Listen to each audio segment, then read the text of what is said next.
नमस्कार। YouTube channel N universe study में आपका स्वागत है। अगर आपने इस चैनल को सब्सक्राइब नहीं किया है, आप इसको सब्सक्राइब कर लीजिए ताकि आपको हमारी वीडियो की जानकारी, जब भी हम हरियाणा से रिलेटेड कोई भी वीडियो अपलोड करें, उसकी जानकारी समय समय पर मिलती रहे। आज हम इस वीडियो में बात करेंगे हरियाणा राज्य के मुख्यमंत्रियों के बारे में। उनका नाम क्या था, वो किस पार्टी से संबंधित थे और उनका जो कार्यकाल था वो कब से कब तक था। तो शुरू करते हैं। सबसे पहले भारत की स्वतंत्रता 15 अगस्त 1947 के समय हरियाणा पंजाब का ही एक भाग था। सक्रिय आंदोलन और विभिन्न आयोगों की लंबी कार्रवाई के पश्चात वर्ष 1966 में हरियाणा को पंजाब से अलग कर एक नए राज्य का गठन किया गया। 1 नवंबर 1966 को हरियाणा भारत के 17वें राज्य के रूप में अस्तित्व में आया। उस समय हरियाणा के पहले मुख्यमंत्री पंडित भगवत दयाल शर्मा जी थे और वो भारतीय राष्ट्रीय कांग्रेस पार्टी से थे और उनका जो कार्यकाल था 1 नवंबर 1966 से 23 मार्च 1967 तक रहा। उन्होंने 143 दिन तक हरियाणा के मुख्यमंत्री के तौर पर काम किया और ये काफ़ी इम्पोर्टेंट क्वेश्चंस है। कई बार HSSC के पेपर में, क्लर्क के पेपर में, पटवारी के पेपर में ये क्वेश्चंस बार बार पूछा जाता है। अगला दूसरा जो मुख्यमंत्री था उनका नाम था राव वीरेंद्र सिंह। वो विशाल हरियाणा पार्टी से थे और उनका कार्यकाल 24 मार्च 1967 से 2 नवंबर 1967 तक था। उन्होंने 224 दिन तक मुख्यमंत्री के पद पर कार्य किया। ये भी काफ़ी इंपॉर्टेंट क्वेश्चन है, कई बार पूछा जाता है कि हरियाणा के दूसरे मुख्यमंत्री कौन थे। इसके बाद हरियाणा में पहला राष्ट्रपति शासन लागू हुआ। ये भी काफ़ी इंपॉर्टेंट है, अक्सर पूछा जाता है कि हरियाणा में पहला राष्ट्रपति शासन कब से कब तक रहा और कब लागू हुआ। तो हरियाणा में पहला राष्ट्रपति शासन 2 नवंबर 1967 से 22 मई 1968 तक रहा। 202 दिन तक ये राष्ट्रपति शासन हरियाणा में लागू रहा। उसके बाद हरियाणा को बंसी लाल के रूप में तीसरे मुख्यमंत्री मिले और वो भारतीय राष्ट्रीय कांग्रेस पार्टी से थे और उन्होंने 22 मई 1968 से 30 नवंबर 1975 तक मुख्यमंत्री के पद पर कार्य किया और उनका जो कार्यकाल था 7 वर्ष 192 दिन का था, जो कुल 2749 दिन होते हैं। उसके बाद चौथे मुख्यमंत्री के रूप में बनारसी दास गुप्ता हरियाणा को मिले और वो भारतीय राष्ट्रीय कांग्रेस से संबंध रखते थे। उनका कार्यकाल 1 दिसंबर 1975 से 30 अप्रैल 1977 तक रहा और वो 1 वर्ष 150 दिन तक हरियाणा के मुख्यमंत्री पद पर उन्होंने कार्य किया और ये कुल मिला के 517 दिन होते हैं।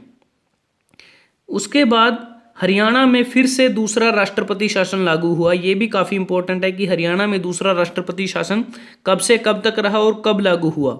तो हरियाणा में दूसरा राष्ट्रपति शासन 30 अप्रैल 1977 से 21 जून 1977 तक रहा। 52 दिन तक हरियाणा में राष्ट्रपति शासन लागू रहा, दूसरा राष्ट्रपति शासन।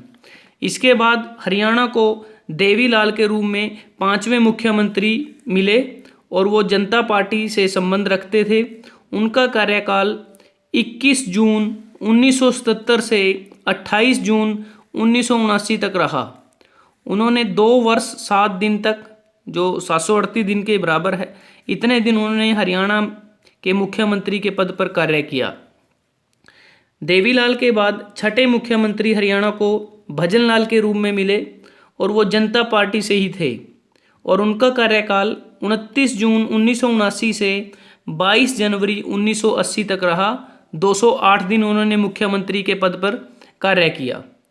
उसके बाद भजनलाल फिर से दूसरी बार हरियाणा के मुख्यमंत्री बने, लेकिन उनकी पार्टी बदल गई थी। वो पार्टी अब भारतीय राष्ट्रीय कांग्रेस की तरफ से हरियाणा के मुख्यमंत्री बने और उन्होंने 22 जनवरी 1980 से 5 जुलाई 1985 तक पूरे 5 वर्ष 164 दिन तक मुख्यमंत्री के पद पर कार्य किया और ये कुल 1992 दिन होते हैं। मैं दिन इसलिए आपको बता रहा हूँ कि कई बार क्वेश्चन में पूछा जा सकता है कि हरियाणा के मुख्यमंत्री के रूप में सर्वाधिक दिनों तक किस मुख्यमंत्री ने काम किया, तो ये हमें पता होना चाहिए।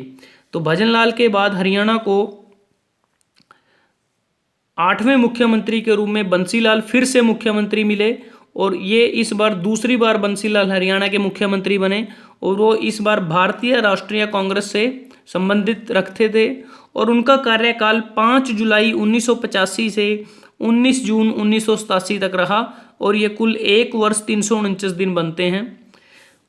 उसके बाद फिर से हरियाणा को दूसरी बार देवीलाल मुख्यमंत्री के रूप में मिले और वो जनता दल से संबंधित थे और 17 जुलाई 1987 से 2 दिसंबर 1989 तक उन्होंने मुख्यमंत्री पद पर कार्य किया और वो 2 वर्ष 138 दिन।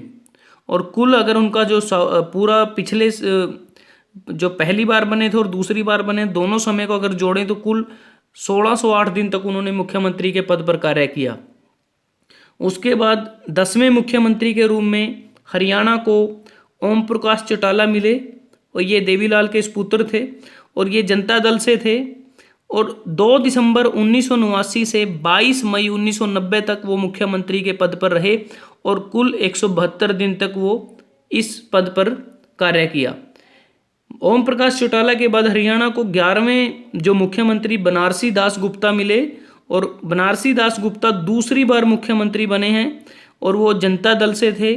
22 मई 1990 से 12 जुलाई 1990 तक उन्होंने मुख्यमंत्री के पद पर कार्य किया और ये 52 दिन था और इनका अगर पिछला कार्यकाल भी जोड़ें तो कुल उन्होंने 569 दिन काम किया। पहले कार्यकाल में वो 517 दिन तक काम किया था। उसके बाद फिर से हरियाणा को ओम प्रकाश चौटाला मुख्यमंत्री के तौर पे फिर से मिले और इस बार ओम प्रकाश चौटाला दूसरी बार हरियाणा के मुख्यमंत्री बने और वो जनता दल पार्टी से थे। 22 जुलाई 1990 से 17 जुलाई 1990 तक उन्होंने मुख्यमंत्री के पद पे कार्य किया और ये सबसे कम दिन थे 6 दिन।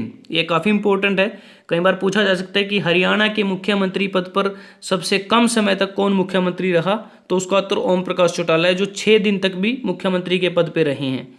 उसके बाद 13वें मुख्यमंत्री के रूप में हरियाणा को हुकुम सिंह मिले, वो जनता दल पार्टी से थे और उनका कार्यकाल 17 जुलाई 1990 से 21 मार्च 1991 तक रहा जो 248 दिन तक है। अगली बार फिर हरियाणा को ओम प्रकाश चौटाला तीसरी बार मुख्यमंत्री के तौर पे मिले, तीसरी बार, और इस बार ओम प्रकाश चौटाला ने अपनी अलग से पार्टी बना ली थी समाजवादी जनता पार्टी के नाम से और इस बार उनका कार्यकाल 22 मार्च 1991 से 6 अप्रैल 1991 तक रहा और इस बार उनका जो मुख्यमंत्री का कार्यकाल था वो मात्र 16 दिन तक था। इसके बाद 6 अप्रैल 1991 के बाद हरियाणा में फिर से तीसरा राष्ट्रपति शासन लागू हो गया। ये भी काफ़ी इंपॉर्टेंट है, पूछा जाता है एग्जाम में कि हरियाणा में तीसरी बार राष्ट्रपति शासन कब लागू हुआ, तो वो 6 अप्रैल 1991 से 23 जुलाई 1991 तक राष्ट्रपति शासन रहा तीसरी बार और ये कुल 108 दिन तक राष्ट्रपति शासन हरियाणा में लागू रहा। इसके बाद हरियाणा को 15वें मुख्यमंत्री के तौर पे भजनलाल फिर से मुख्यमंत्री बन गए थे, तीसरी बार उनका ये इस बार तीसरी बार फिर से मुख्यमंत्री बने थे और वो भारतीय राष्ट्रीय कांग्रेस की तरफ से मुख्यमंत्री बने थे। उनका कार्यकाल 23 जुलाई 1991 से 9 मई 1996 तक रहा और उन्होंने 4 वर्ष 291 दिन तक मुख्यमंत्री के पद पर कार्य किया और इनका कुल जो कार्यकाल अगर हम उसको जोड़ें तो कुल 3952 दिन तक उन्होंने मुख्यमंत्री के पद पर कार्य किया।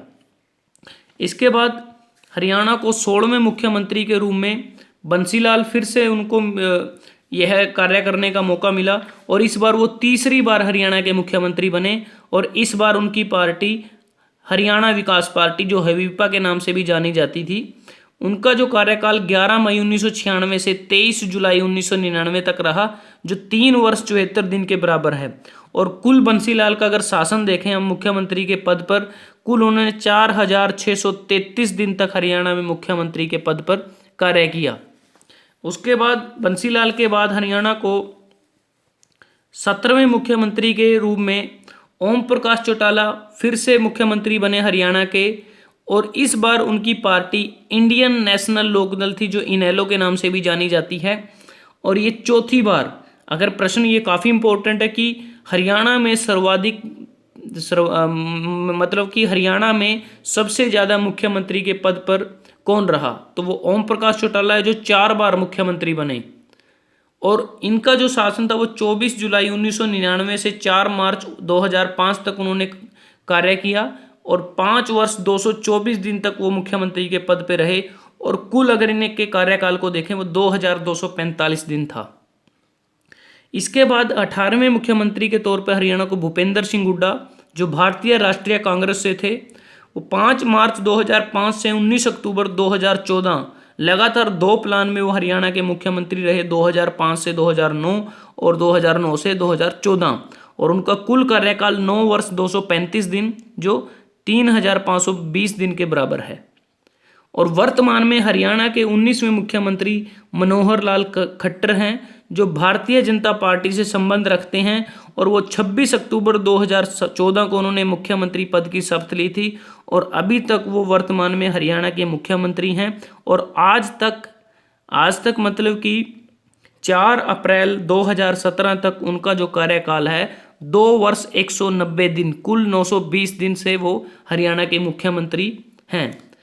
तो दोस्तों, अगर आपको ये वीडियो अच्छा लगा, आप इसको लाइक कर सकते हैं, शेयर कर सकते हैं फेसबुक पे, ट्विटर पे, व्हाट्सएप पे अपने दोस्तों के साथ, फ्रेंड्स के साथ।